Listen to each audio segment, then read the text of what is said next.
Welcome to Stay Curious, everybody. I'm Mark Marquette, your host, and I'm so happy you're with us to stay curious with a good friend of our museum, Jim Morgan. Hello, Jim. Hi, Hi, how you doing? doing pretty good for a 90-year-old, 91. Yeah, Jim's 91 years old, and he's awesome. I see him once a week. You get out of the house, drive yourself down here in Bug Anita and me and everybody else down here.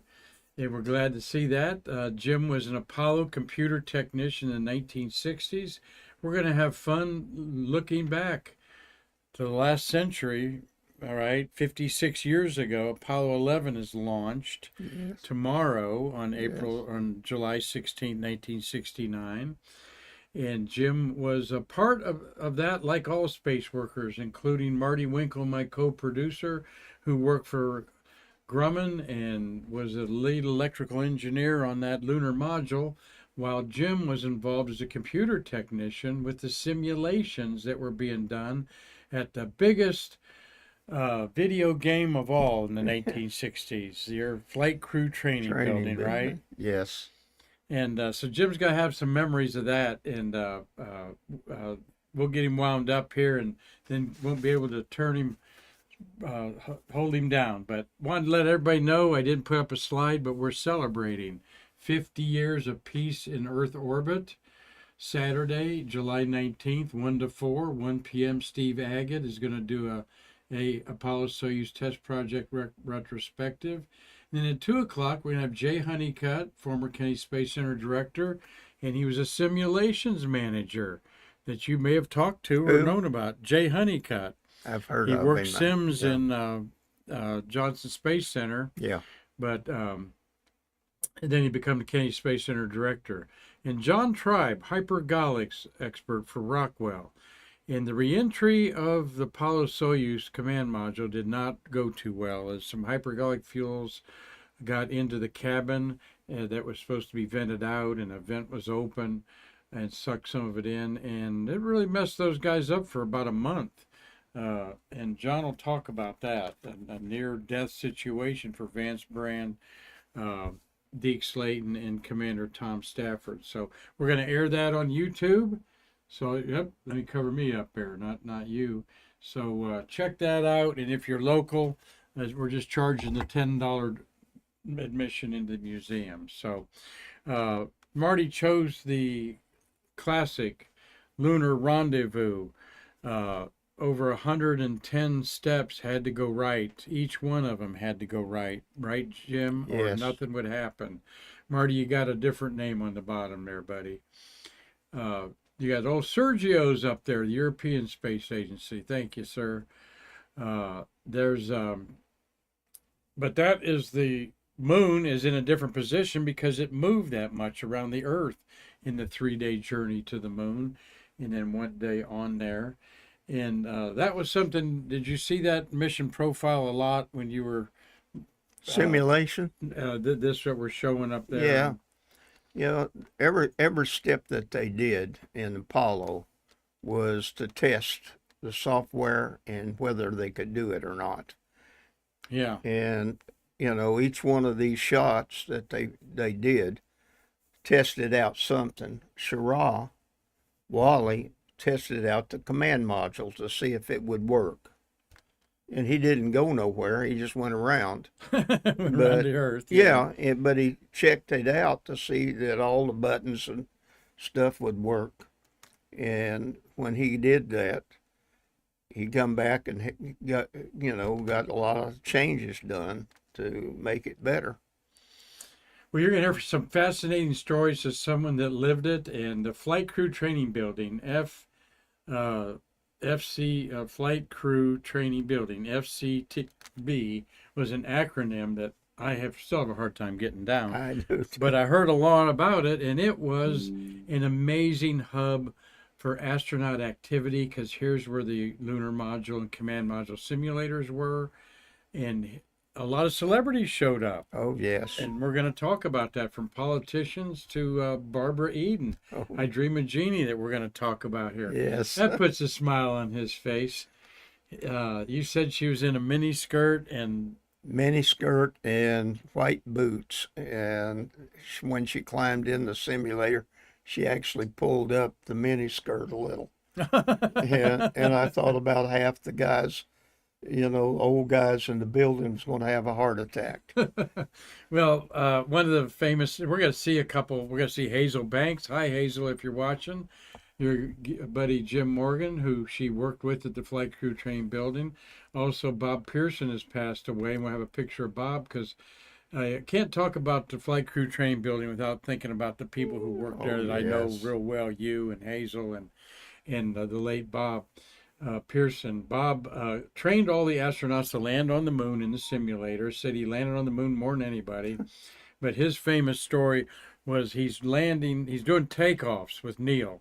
He said Neil would come in at 5:30 in the morning, Neil Armstrong, and was obsessed with takeoffs because that was something that had to go right on the moon. Obviously, one shot at that. Yeah. And that they were in the middle of a takeoff, and Bob was counting down. And all of a sudden, over the headsets came Barbara Eden's in the building. I Dream of Jeannie. And Bob said he never saw Neil go so fast. He ripped off those headphones, said, Bob, I'll see you later. I got to meet her. And he hightailed it up there as the lunar module crashed on the surface of the moon. Yeah. She changed a lot in that building during the time she was there. What other movie stars or people you remember? Well, just about everybody, that came to the Cape that was a politician or a movie star. They didn't take them out to the real bird. They took them through us because we weren't classified highly. Uh-huh. And at that particular time, uh, Jack Benny came down. He had a boy with him, and he's coming down the hall, and I met him, and he gave me a high, the Jack Benny high. Uh-huh. The one that he was known for. Yeah. And I went home and told my wife I'd been hired by Jack Benny. That's cool. All right, we're getting a lot of great stories here. We've got people all over the world watching us. Jim, Robert Laws in Dundee, Scotland, he said he watched both the Russian and American launches in 1975 of Apollo-Soyuz test project. Mitch Rothman's watching from Colorado. Michael Bruno's down in Miami. Dave Stange is up in vacation. He gets home from vacation in Michigan. Tom Celentano, he's got memories of 50 years ago and when Russia and America embarked on a famous handshake. And Carlton Bailey's watching there. And busy week to think about the Apollo because we've got the Apollo-Soyuz test project had the last command module flown, and the last one that was around period would have been used for Apollo 20, I guess. And then of course tomorrow, July 16th, is the launch of the Eagle and Columbia to the moon with our three astronauts. Mike Collins, Neil Armstrong, and Buzz Aldrin is 95 years old. 95. Yep.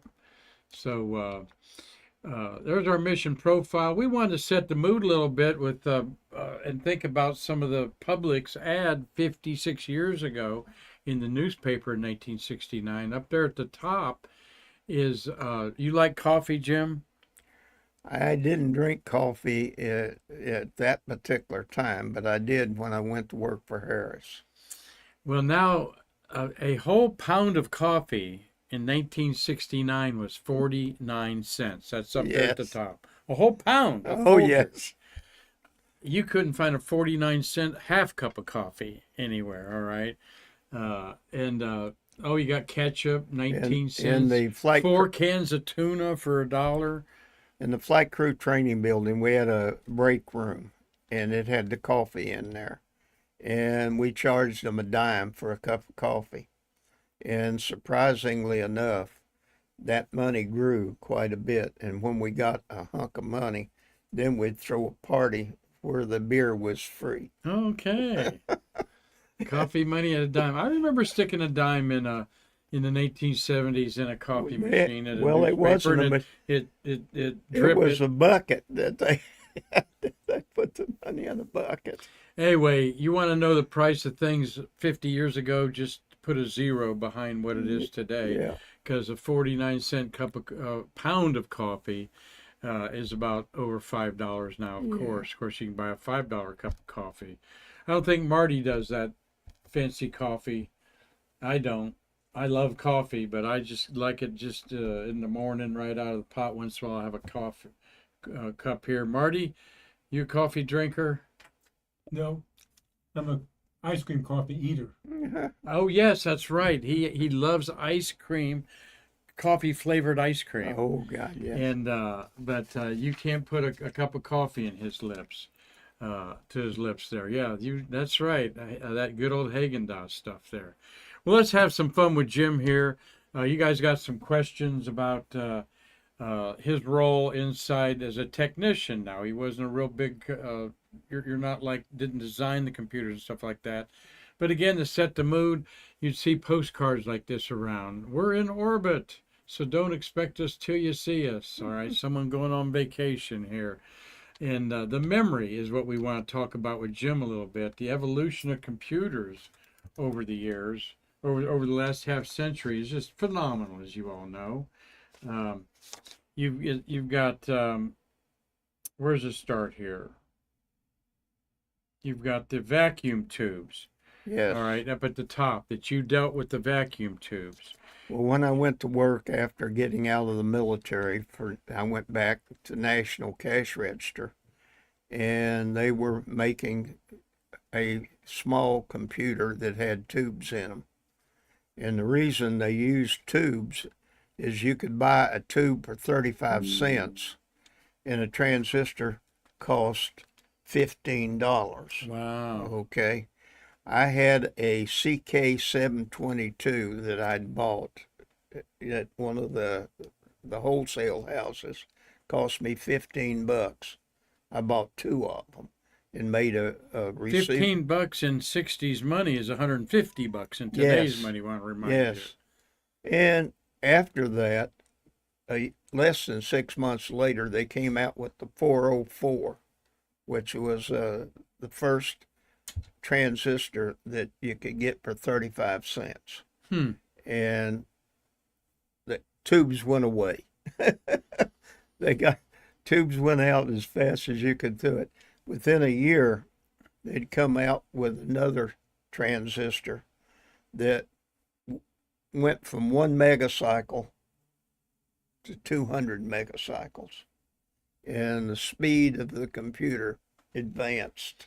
Well, that's something that I've seen in my lifetime and yours too. That I'm just amazed at the amount of power in memory today. Here's Yes. some of the computers, your first generation computers. I'll have a couple comparisons here to talk about. Your second generation, you see the third, the fourth, the Yeah. fifth. We're now in the sixth or seventh generation with these phones that we have that are basically computers in our pockets. Yeah. And you remember when they were counting bits and then nibble 4 bits, and then a byte was 8 bits, Yeah. and a kilobyte was over 1,000 bytes, and then a megabyte. Now that's where a lot of people become familiar with computer technology as megabytes of data. I remember selling cameras at a Ritz camera store that came with a 4 megabyte card, Yeah. and when they went to 16, that was $15 for 16 megabytes of memory. Yes. And then I had people call me up and say, "Here are 32 megabytes going to be available. It'll probably be $30. Save me a couple of them." Amazing. Then you got the gigabytes that are over 1,000 megabytes, and then the terabyte is 1,000 gigabytes, and then you got exabytes and yottabytes even there on the bottom. Oh, yes. But you were in the infant days of this, when back in the day. Let me get my glasses on for this infographic here. And I like to read this one. 1956, IBM ships its first hard drive, 5 megabytes, the size of 2 refrigerators. Okay. Then in 1971 was the first floppy disk. It stored 8 kilobytes read only. That was a lot. And the Memorex released that first read and write floppy disk. The world's first 1 gigabyte hard drive in 1980. Okay. 2.5 gigabytes was the size of one refrigerator. Again, people know what a refrigerator is. 85 was the first CD-ROMs. That was big news because that could store up to 900 megabytes. But now you're out of the picture there, and had retired. 2001 is the first flash drive, thumb drive. All right, and I just burnt some pictures, some music to you for your car on a. I think that had over 100 gigabytes yes. on it, on there, and so on and so on. It's just got ridiculous. Companies can now analyze petabytes of data, 20 million 4-drawer filing cabinets, or 13 years of high definition TV. All right. So I think you get the picture that things have changed a lot, but it didn't change rapidly from 56 to 71 that we're talking about here. And the computers that went to the moon on the command module and the lunar module we'll talk about here in just a minute or two. Now, you got to be a space geek or an old timer like you to know what this is. This is a Fortran card. Yes. Fortran statement, it says up there. Yes. You know, when I went to the University of Arizona in 1972, I took a computer class, and this is what they handed me. And Yes. I thought I didn't like it. This was not what I thought a computer was about. Okay. And this literally would be, you would program something with, you remember these, right? Yes, 40 or 50 of unfortunately. them. Do you know why Fortran was chosen? No, I don't. Well, when you made a computer in the early days, they could either add or subtract, but not both. Yeah, You added really. by subtracting, or you subtracted by adding, depending upon how you manufactured the computer. And when Fortran came out, the software would allow you to do square roots and a little bit more complicated mathematics. And that's why they went to that Fortran. Interesting. Okay. And I was looking for my comments here, Marty. I seem to have lost them quickly there. Sometimes I do that. Let's see. Well, you see something popping up there, Marty, that there's a question for Jim, let me know, because we want to, I'm over here tapping away to try to get those back again. So, all right. There's only one question right now, Uh-huh. but you haven't even gotten to it yet, so I'm just waiting to see if you'll talk about it. Okay. All right. Good.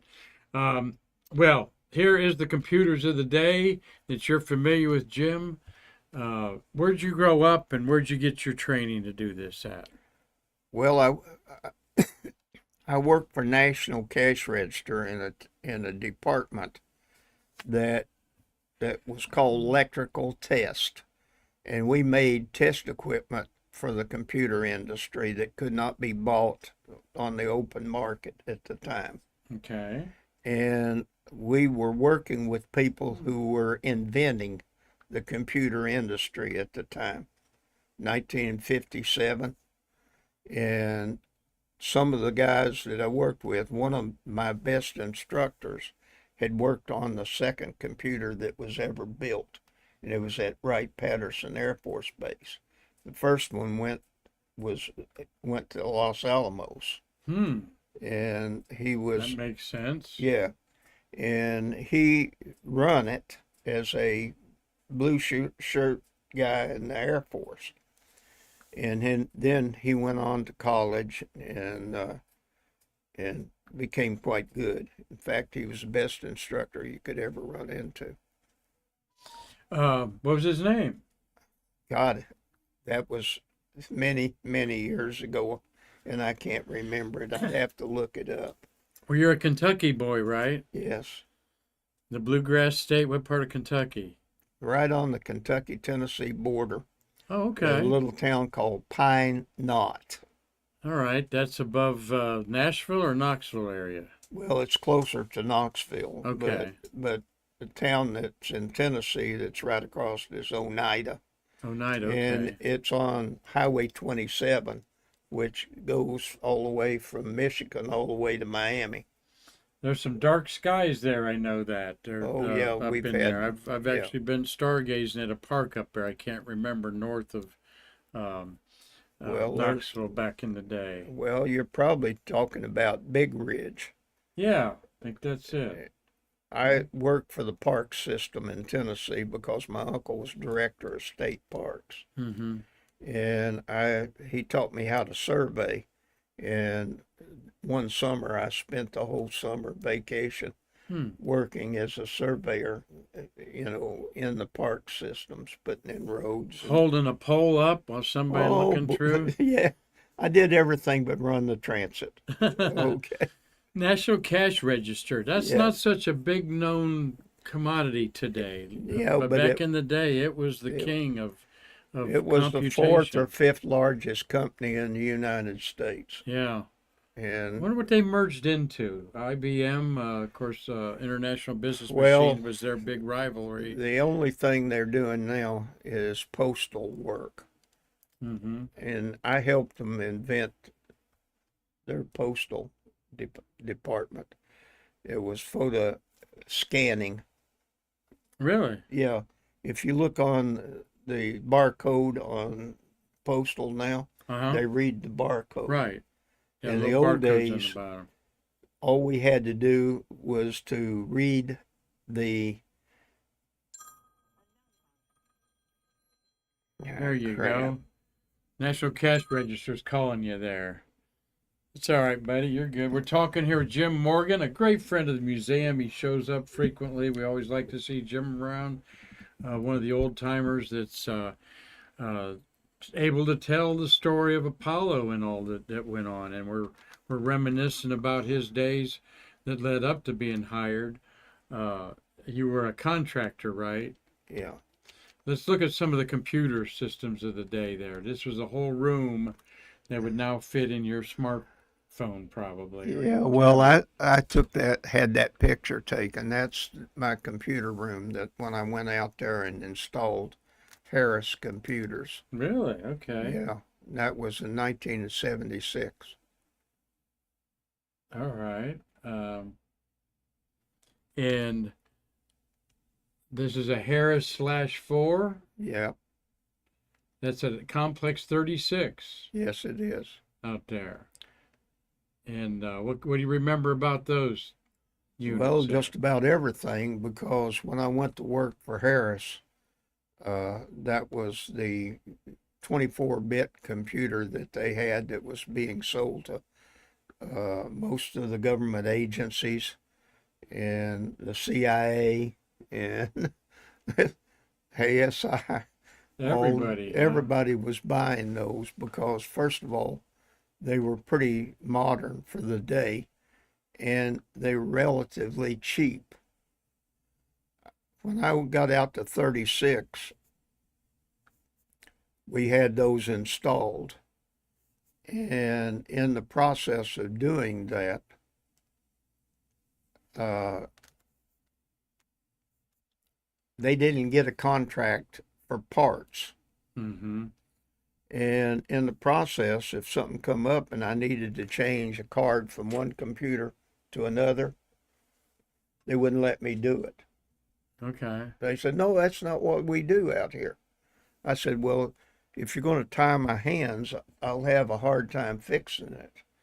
And I took the NASA guy out for lunch and I told him that I had to have access to that parts so I could narrow it down to at least one card.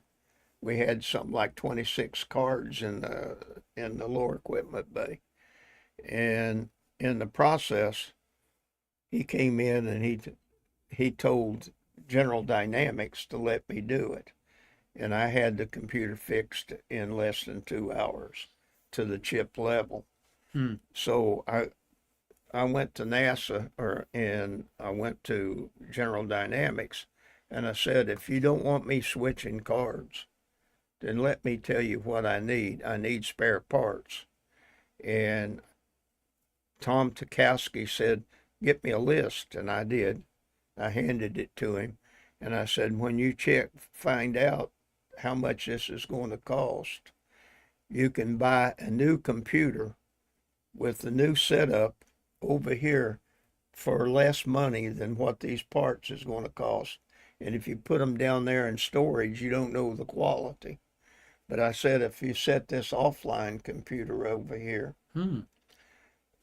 I'll run diagnostics on it and we'll know the quality of those cards every day. So after that, I kind of retired because if a computer went down, I could switch a card, find out what card it was. I'd slip the card in, get the computer up and running. I would take that card, put it on a card extender on the offline, and troubleshoot it to a chip level. Pretty soon, I'm not having any failures. I hadn't sent back a card to Fort Lauderdale to be fixed. And that NASA and General Dynamics liked it so well that they couldn't believe how well that worked out. So when they went to the one where I couldn't do the chip level and bought the Harris H800s and everything, they bought a spare computer. Right. So they would have cards. But it was a good thing. You're talking Great story. Thanks. Yes. You're talking about 1960s. I worked on insulated gate field effect transistors. Insulated gate field effect uses voltage instead of current, like a normal transistor uses current. But these were, the only problem of it is it was slower than the dickens. If you made a card like they were making cards of today, it slowed the computer down. But they found out that the smaller you made the chip, the faster it got. And that's what you got now. Yeah. Insulated gate field effect transistors in these phones and stuff. Insulated gate transistors. Now Insulated gate field effect. Field effect transistors. Well, I'm feeling the effect of my not working right here, trying to bring up the comments. Marty, we're going to pull on here. Marty will bring up any of your questions you have there. Want to look at a few other little pictures of memory lane of the way the computers used to just dominate a whole room in the printer, and you're the guy that knew how to get into the guts of those things. And well, I had to fix them and keep them running, but I didn't have any trouble keeping them up and running at 36 for General Dynamics. I'm just going to give up on this here at the moment. So, well, obviously a good career. Here's something that I had to put in there. Centaur launches. That's your Harris 14H80 you got there. That was, remember what that was about? The Centaur launches, this must have been the computers that were used. Well, a 14 on that batch and an 800 model on the other. The computer in the Centaur was built by another company. It wasn't one of the Harris computers. The Centaur is the second stage that was so good. It was hydrogen and oxygen fueled, and you could start and stop it 3 or 4 times. And in the Atlas program, they called them the Atlas Centaur. Yeah. Because that Centaur was on the stage. The Centaur was used all over, and they're still using the Centaur out there. Yeah. Okay. Because if they want to go deep space. And the Atlas V, that was a deep space second stage probe used to go interplanetary. Yes, the Centaur was probably the best space vehicle they ever come up with. Really? Yeah, I Wow. mean, it's so versatile, you can't believe. I have to do a little program on that, Marty. Yeah. Make a note of that there. So, talking with Jim Morgan here. Jim, uh, now there is a stack of paperwork there somewhere in that picture. Okay, do you see this, that there's a stack of paperwork in Yes, I there? see that. I see Okay, that. all right. There's also a young lady there. Uh, and this demonstrates what? Well, it's how much data that goes into one of these little chips, okay? I mean, it's amazing. When you load up a computer today, you have all that space and it's cheap to do Mm-hmm. and you can do it. But back a long time ago, when they used core memory, it was costly. And We're going to see this core memory here in just a bit, what he's talking about.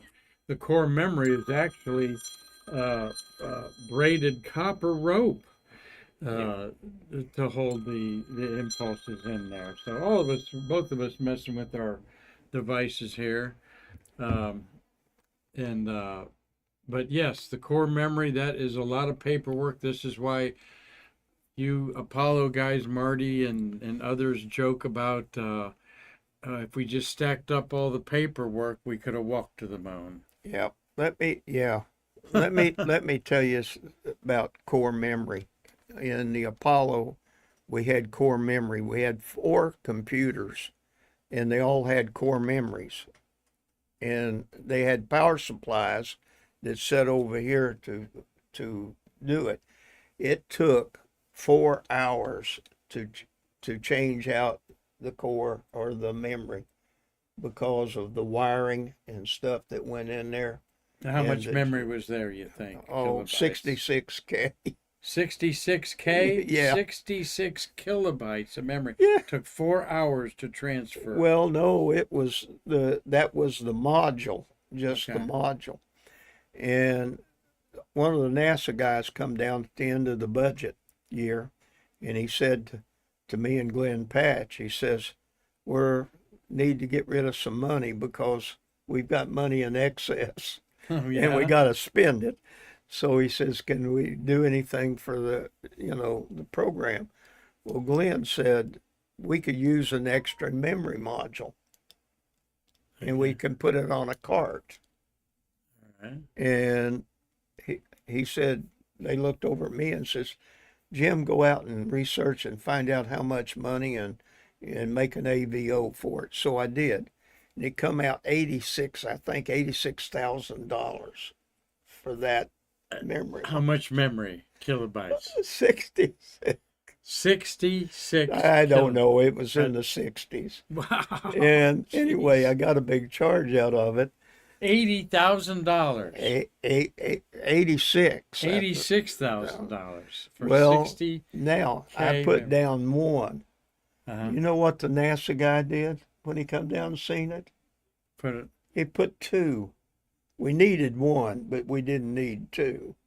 Uh-huh. But he spent twice that amount of money. $860,000. Now we put that module on a cart with the cables, and it would take us 10 minutes to bring a computer online.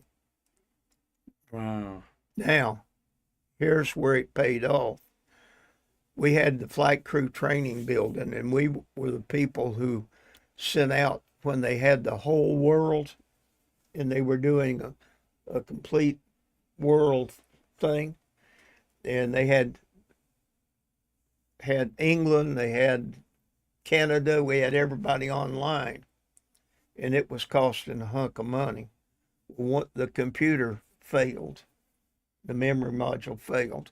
We rolled that card out, put the new memory in there, the cards, had it up in 10 minutes, and we met the scheduling. So, Had it up in 10 minutes. Well, yes, and let me tell you, the amount of money they saved on that thing paid for both of those modules. really? Well, think Yeah. about how we live our days today, so attached to computers. And here you're hearing these stories from Jim Morgan during the Apollo days.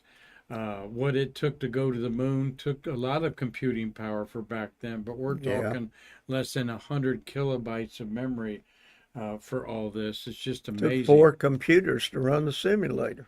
And let's talk about the flight crew training building here, one of the hubs of activity. We've done many stories over this over the years, and Jim, just a good work environment, I gather. We're going to see some of your workmates here that I've met before. There is the simulator for the lunar module. You would enter there, and around it, in the back, you'll see another picture of it here. There's the room there. Lunar module, and then the command modules in the back. Yeah. The astronauts would go inside. All of these configuration odd-shaped boxes are the optical system Yes. to put in the triangular windows an accurate look at that moment of where they were on the moon, orbiting the moon, or landing on the moon. And the video done with this was in another room, Yeah. and they used cameras. And the replica of the lunar surface was actually up on the ceiling, wasn't it? Yes, it was. Explain that a little bit to us. Well, what you don't see here is where the computers are. You Yeah, we'll see that in a minute here. Yeah. well, the computers set over there when you were showing those posts. The walkway was over the top of it, but the computers that run it was underneath that. Yeah, I was gonna try And to we show had it. Yeah, let me go back to that in a second. We'll go. I'll have a couple pictures of that. What I was going through here was to get some more stories from Jim about working there, a good work environment, and our friend Hazel Banks, and you No, know yeah. Hazel, of course. You worked with her. She was a secretary there. Hazel Seacack was her name then. Featured during the Apollo 50th anniversary on the cover there, looking nice like that. And I know you're big on Hazel Oh, I because she loved was her. one of the people that uh, got it done. Yes, she did. She's She on the was, right hand there. Two other secretaries are in the middle with Tom Stafford. TK Mattingly on his birthday. There it says, who's in there with her at the flight crew training building? I'm trying to look at the read the cut line there, Marty. Can you identify the other two women there? But Hazel on the right talks a lot about that we didn't think about overtime. We didn't think about anything No. but getting the job done. that's true. What it took to get the job done every day. Yeah, Marty. Yeah, it's on the left is, wait a minute, just lost it. That's Mattingly. No, I'm talking about the women. Uh-huh. I just lost it. Fran Slaughter and Laura Schumann. You had to tell me their names. You remember those girls? I know you remember them. Yeah, well, the one that I remember is Tiny Savage, okay, and Tiny married a guy that was one of the founding members of this museum.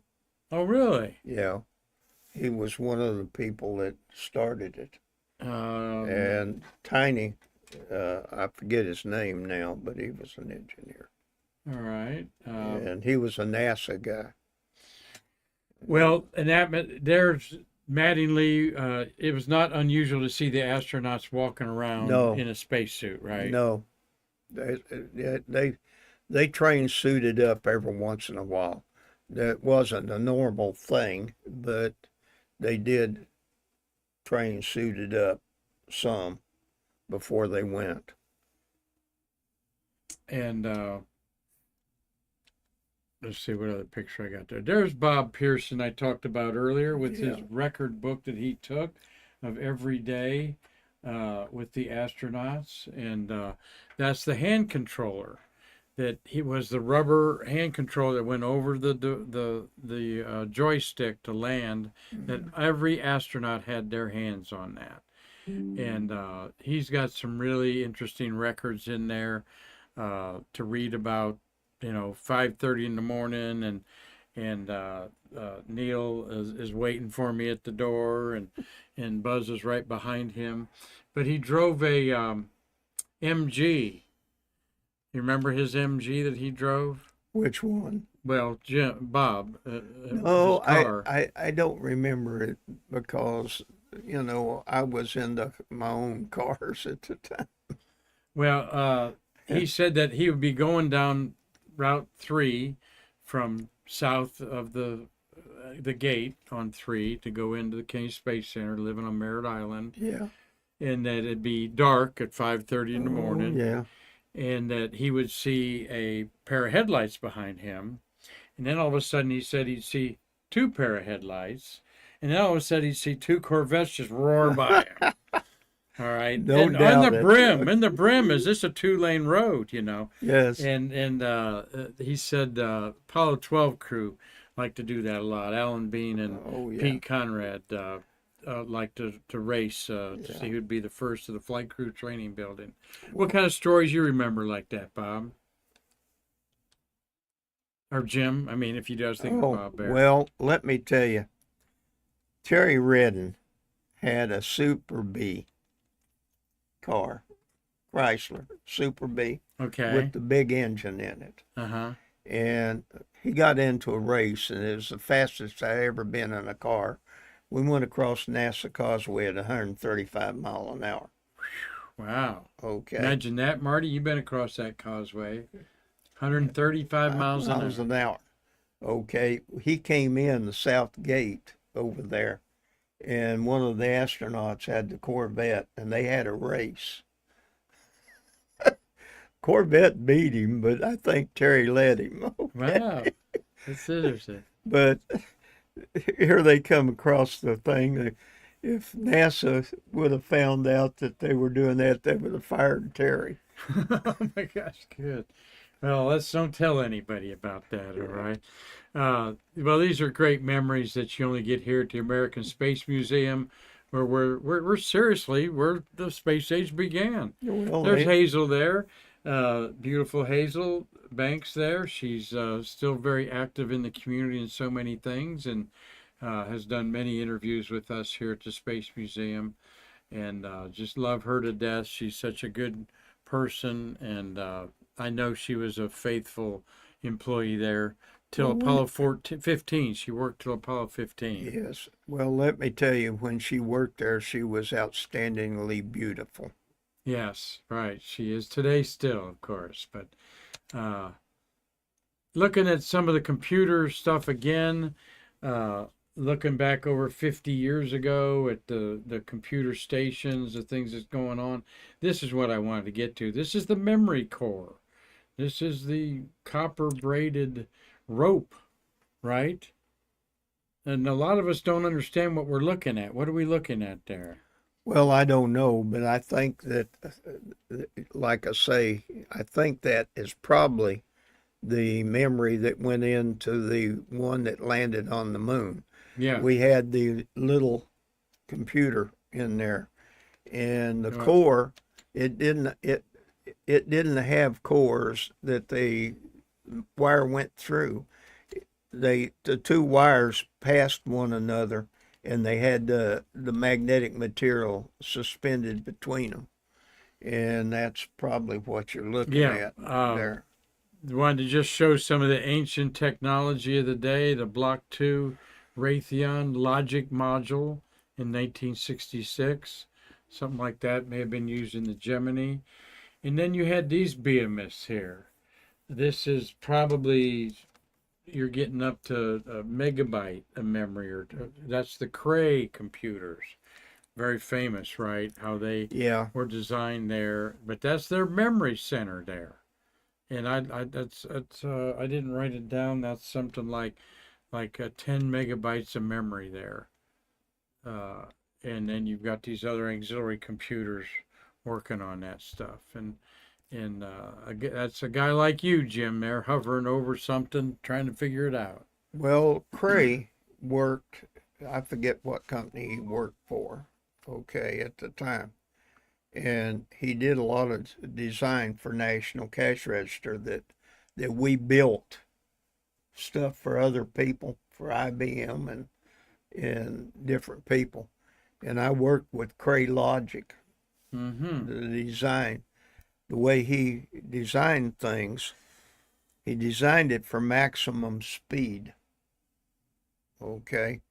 And he didn't make complicated, slow material. He would use an and or gate and configure it in such a way it would do the kind of jobs and speed up the process. Mm-hmm. And some of Cray's designs were just unbelievably good, you know, to what they were designed to do, you know, which is speed up the process. Well, incredibly, we made it to the moon with this kind of technology. Yeah. Cutting edge of the time. Once again, over 115 things had to go right if one of them failed. And on Apollo 10, we did it all, but like the last 5 steps, the landing involved in there. This Artemis program doesn't seem to be doing it that way. They seem to be taking off big chunks. What do you think about Artemis going back to the moon? I think it's scary. Yeah. I wouldn't want to go. Okay. Are you talking about the Orion capsule or that Starship? Well, just everything, you know, that's involved. It's not a simple process.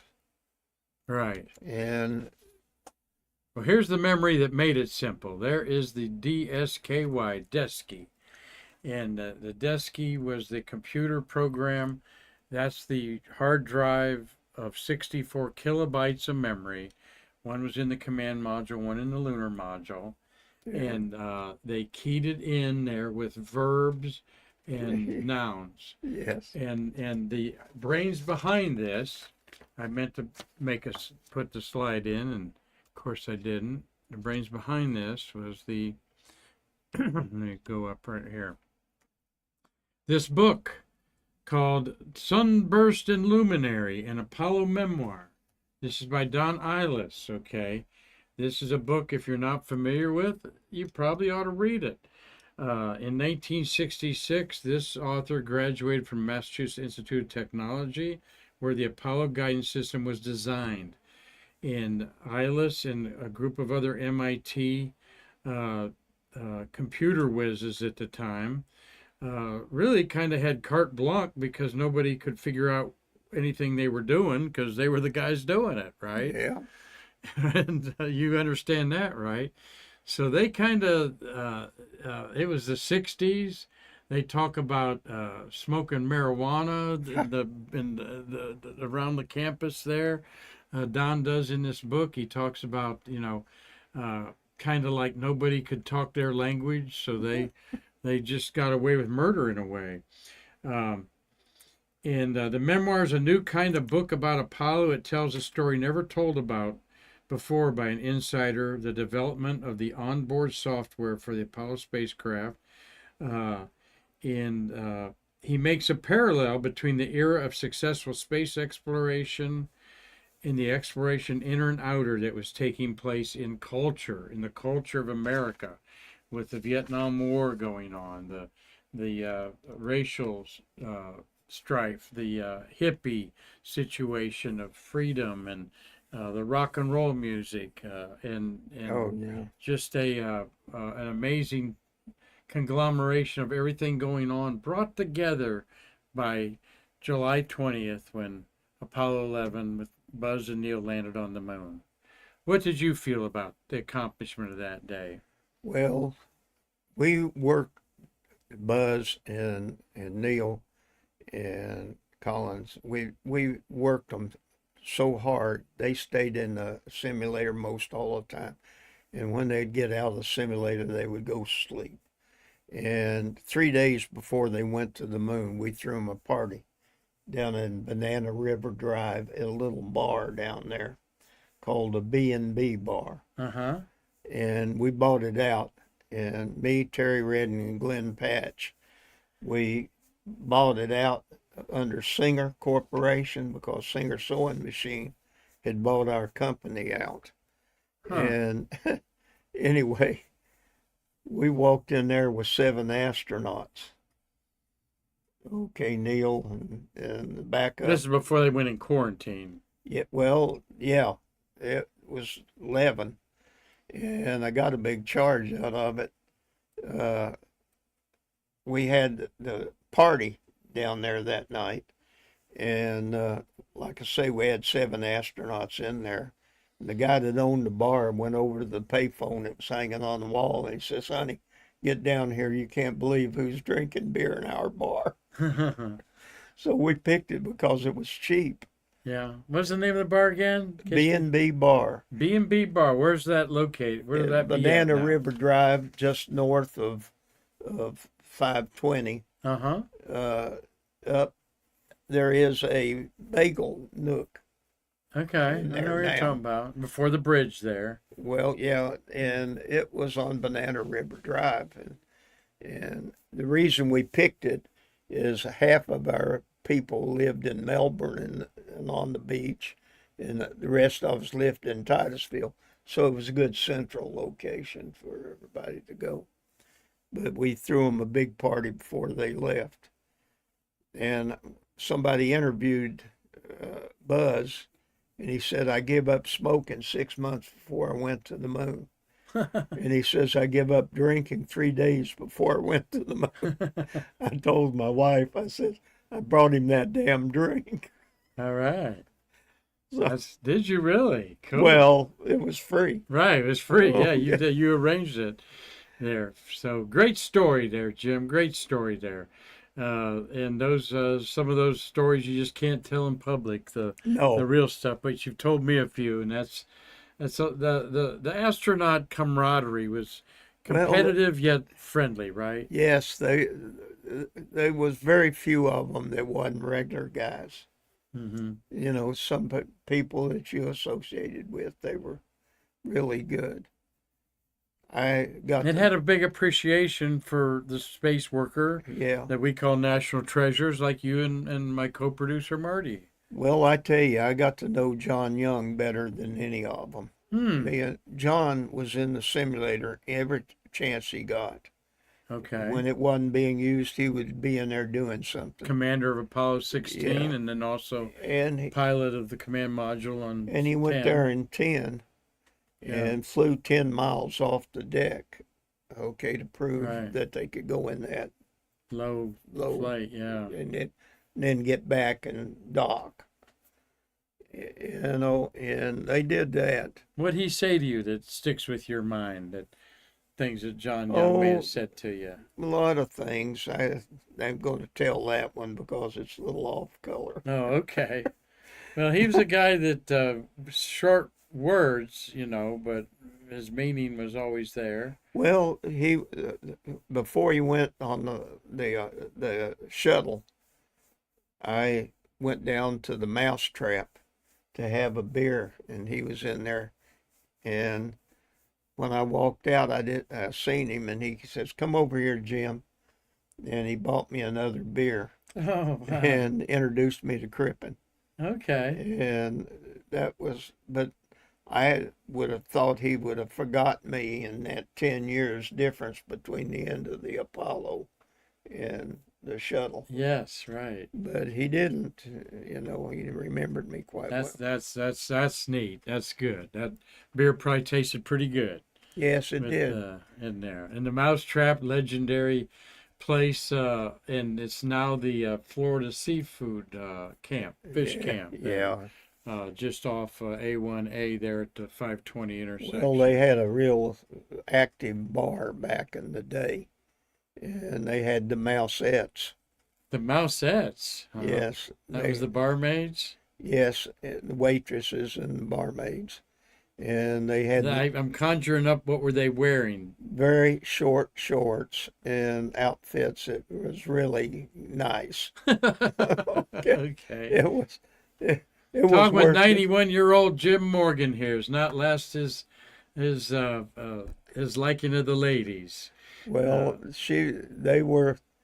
I have a beer down at the American Legion, and one of the guys in there all the time is the son when he was a little kid, the head mousette, and I knew her. Oh, really? Huh.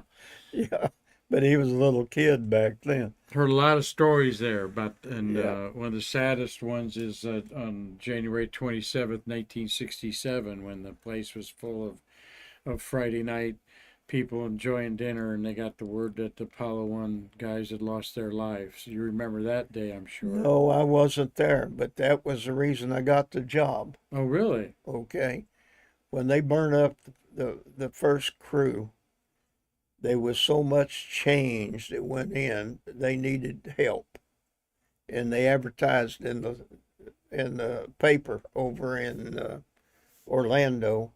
And a friend of mine, I was working at National Cash Register, and they wanted to transmit me to a department I didn't want to go.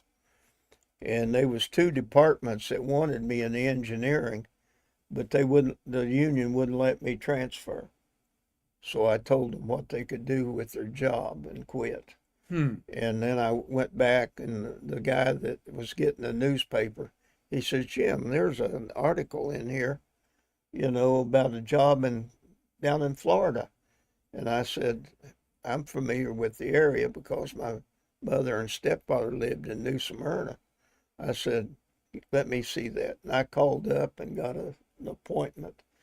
So I interviewed, and they made me an offer that I couldn't refuse. They said, in the meantime, I'd got another offer from R.L. Drake Corporation that made amateur radio equipment. And I was big into that. And I had two job offers within 2 days. And in the process, they said, we will move you down, no expense. You won't have to touch any of your furniture. They'll just come in and take it all, and we'll bring it all down. I said, go for it. All right. So I ended up being in the flight crew training building. I'd worked for National Cash Register, and I kept waiting for somebody to tell me what they wanted me to do. And all the guys that hired in, they grabbed a cabinet. They were all in there doing it, and I'm waiting for some supervisor to tell me what he wanted me to do. And I wasn't doing anything. And finally, one of them says, what are you doing, Morgan? And I said, I'm waiting for somebody to tell me what they wanted me to do. Oh, Tiny's having trouble with the comm. Go down there and help him. So I became the backup guy on all the cabinets. All right. Okay. Because I helped everybody else. But it was not because I was smart. It was the fact I was stupid and didn't know what I was doing. And I ended up with the most information on the overall system. Well, we're glad you did. This Desky, by the way, Steve Jokums is probably watching, and he made a replica of that we have in our gallery Apollo case in there. But this is more what you were talking about earlier with the simulator and your computer station right over here. Remember we were talking about how the room was set up on there. Here's another picture of it here. Okay, Apollo simulation installation at NASA. It says the lunar modules, the one in the foreground, and the command modules, the tan one in the back. That could be Johnson Space Center instead of. Hard to find pictures of any of this. I think that's probably out here, but Okay. it was taken from a different angle. Mm-hmm. Okay, I don't believe it was all the way up. But you would be outside here where these people are. Yeah, And running things. underneath that platforms where all the computers and stuff was. Gotcha there. What kind of memories does that bring back to you? Was it was it noisy? Was there computer noise going on? What did it smell like? Was it air conditioned real good? What's the senses about that? Well, let me tell you, it was not good. No? Okay, and the reason was, like I said, the command module simulator I worked on had 50 cabinets. All of them had vinyl wire. And that means what? The vinyl plastic Yeah. Okay, and these cabinets heat up. Right. So Ooh. to get cooling effect, we had a false floor that was about 2.5 feet, and they pumped air in there, and they put the air up through the cabinets, venting that. Now the building had more asbestos in it due to the fact that they didn't want any fires. The walls had asbestos tile on, My gosh. and the air would go up through that and blow that out to the And then we room. learned 30 years later asbestos is not Well, good for you. there was an awful lot of people that didn't make it Really that got worked lung. there. Really. It was not a good environment to work. Huh. Well, if you've ever, like me, many times been watching TV and you have your laptop on your foot there, your laptop on your lap, Mhm. uh, you sometimes can't believe how much heat that thing makes. The one vent there starts getting hot, and you're going like, "Oh my gosh, I got to move that off my leg." So I can imagine that in this building here, Uh-huh. it was you had a lot of air conditioning noise, but I didn't know about the ventilating from underneath the ground. And I've been in a couple installations like this, We had and a they huge, usually do all have false floors, yeah. which is a weird thing to walk on. I think you feel it giving.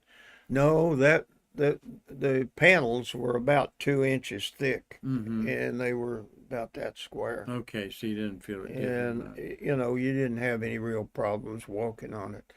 I but all the cabling that run in there run under the floor, Mm-hmm. and a lot of times you would get a job where you had to go down there and crawl under the floor. Would you ever see any two pair of eyes looking back at you? Or Well, the worst thing that happened is at the tail end of the program, 6 months before the last shot, a guy come to me that was a telephone guy, and I was floor leader at the time, and he says, "Does that river run under this floor all the time?" And I says, "What river?" He said, "No river." He says, "Yes, there is." And he came back there, and I pulled up the floor. There is 6 or 7 inches of water in there. And what he thought was a river was the air conditioning was pushing it, and it was actually flowing. wow, Okay. And the whole flight crew training building was filled up. What had happened is a NASA technician washed his car on the side of the building. And when he got through, he throwed the hose down in what he thought was a sump, but it was a vent going into the flight crew training building, oh no, wow! and he forgot to turn it off. Forgot to turn it off. It'd run for a day or so under there.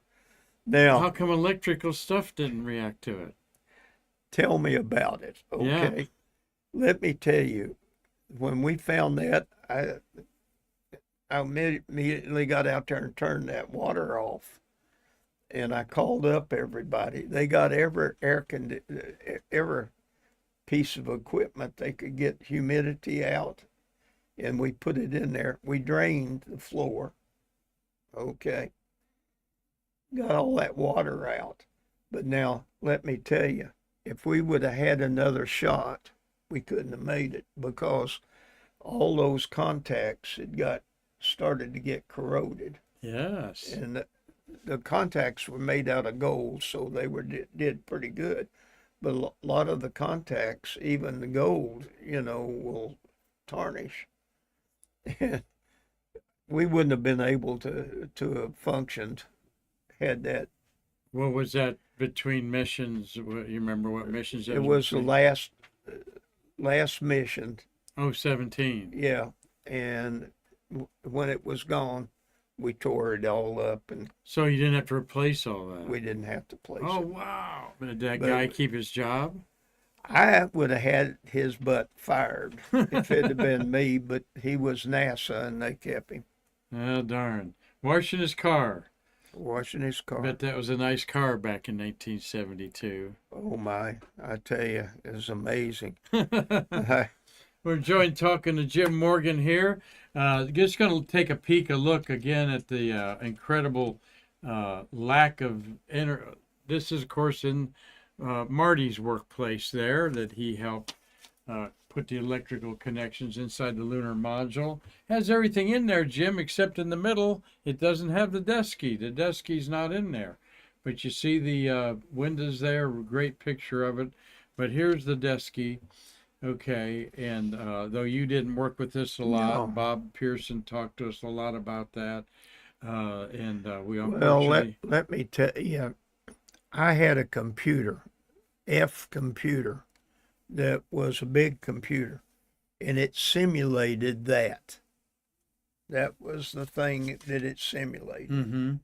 And when you changed sir. orbit, when you moved moved around, we had to analyze what these guys were punching in, find out what they were doing, and then we had star balls in there because when they moved into a different location, they could look out the window and see what was actually on where they should be. They could go in the lower equipment bay and use the telescope and the trunnion to figure out where they were in space and determine if they wanted to change the location, they could do it. Mm-hmm. And the telescope and the trunnion would feed it back into that computer, and it would tell them how many minutes and what direction they needed to go to get where they wanted to go. And we had to know that because we had to move all the stars and Wow.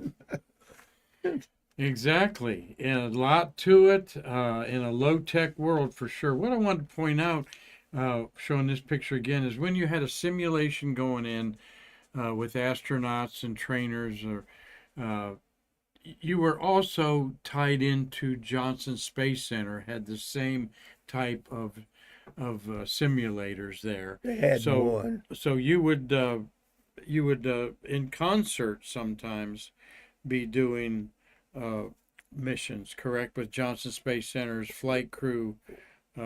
We sometimes we hooked up all the with all of them. However, that wasn't true most of the time. Johnson primarily, if they were practicing something, they'd say, "Oh, let's practice docking.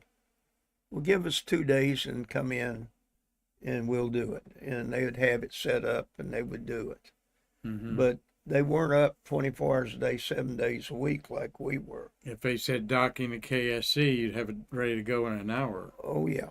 Yeah. Our docking module was, was out there, and the target was down there, and we had 2 parallel cameras that went down track, Huh. And like I was telling the other guy, John Dean was a programmer, and John was a good guy, and he came in and told me, he says, there's the track is got a crooked in it because when they go in, it's doing this. Mm-hmm. And I checked it, and I said, no, John, there's nothing wrong with the track. They've got magnetic fields in the model house that was on my simulator. And we made them put mu metal over the cameras, and that stopped it. Interesting. And Interesting. John, after that, treated me with respect. Interesting. He was a college trained guy. Well, we're glad that you've enjoyed this program with us about the Flight Crew Training Building to show you Kate Rubins up at the space station a few years ago with the computers that they have up there, just how far we have come in today's data world on there. And what's my final picture? Oh, yeah, our sequencer in our Cape Canaveral gallery. There's actually 3 sequencers there. The big one that we love, the last one in the world in existence there. There's the patch panel up at the top, like Sarah on the telephone and Andy Griffith. You got to plug your machines in there to get the data out of them. We have a little program that we love running on that. And then the one in the middle was the next generation. And the one on the far right was another sequencer that has a cathode ray tube on it there. So thought we'd brag about our own little museum there. So quite a day in history today where the Apollo-Soyuz test project was launched to shake hands with the Russians 50 years ago. Peace in Earth orbit that we can't seem to achieve on Earth, Jim. But also the Apollo 11 56th anniversary launch is tomorrow. And were you involved with the ASTP? Well, let me tell you, I had an airplane, me and Glenn Patch, and one of the astronauts says, "Do you ever go down to Chalet Suzanne restaurant in Lake Wales over in the Central Park?" And I said, "No." He says, "You ought to go over there." One of the astronauts, you know, and they had romaine soup made out of romaine lettuce. Huh. And God, it was so good you couldn't believe the way Really? they made it. The meals over there was just out of this world. And the astronauts used to fly out of Patrick on the little light airplanes and to go over there and eat. Huh. And when they met the Russians in space, they served them romaine soup from Chalet Did Suzanne. they really? Well, that is worth waiting the whole show for to hear. Uh, uh, romaine salad soup. I've never ever thought that a soup was made out of romaine lettuce, Well, but it's good, huh? the old gal that owned the restaurant, she was quite a character. And the restaurant was kind of a dump, but she had European chefs that would come in from all over the world, and they would have some of the best food. It wasn't cheap, okay, but it wasn't ridiculously stupid. But you could go over there and have breakfast for about $7. Okay, back when you could go into any restaurant here and get a $2, Breakfast. yeah, and Yeah, that was a tip. it's all But about what you enjoy there. But yeah, well, I've always enjoyed talking to you, Jim. Thanks for sharing okay. these wonderful stories. Something that you'd like to share that we didn't get a chance to talk about No, the historic significance of what you did is not lost in our museum. As you know, that's what we're all about. yeah, yeah. Well, you've got a good museum here, and I'm glad that you did it. Uh, like, what took a lot of effort to do it. Yeah. Yeah, but one of the problems that they had is that at the end of the program, the computers and such was so obsolete, they sold them for junk, Yeah, they did. and that was sad. Before we say goodbye here, I want to thank Okay. RG Jubilee for watching, Tom Usiak, Gary Gerald. Know you enjoyed this, Gary. Steve Jokums. Like I said, he built a Desky model that we have proudly on display. Dean Babcock, Robert Law, Michael Bruno, Mitch Rothman, Dave Stange, Tom Celentano, and Carlton Bailey, all enjoying this special and exclusive program here in the American Space Museum. And we've got a comment, Marty. Yeah, Mark, it's my comment. It looked like comments were somewhere along the line we got disabled with comments. So if anybody asked any questions, we didn't see them. Yeah, I'm not seeing the commentary thing there. Maybe that's something on YouTube today. As I'm sorry to be distractive trying to find your comments on there today. But Jim, really appreciate it, my Yeah, friend. sure And appreciate it. glad that you're here. And tomorrow we're going to do a short program on Apollo 11, kind of a reprise of some of the highlights, as Marty and I have a board meeting with our board of directors. And so we'll be a hard 25 minutes and out tomorrow to hit our 4:30 board meeting. And then we will have the Thursday. We've got Bob Granath is going to do his historical perspective of the Apollo-Soyuz test project. So you'll want to watch that. So until then, thank you. For all of you watching, thank you, Jim Morgan here, and thank you, Marty, for a great job on Streamlabs. Until the next time, I'm Mark Marquette saying I can't wait to see you in our museum to bridge the space between us.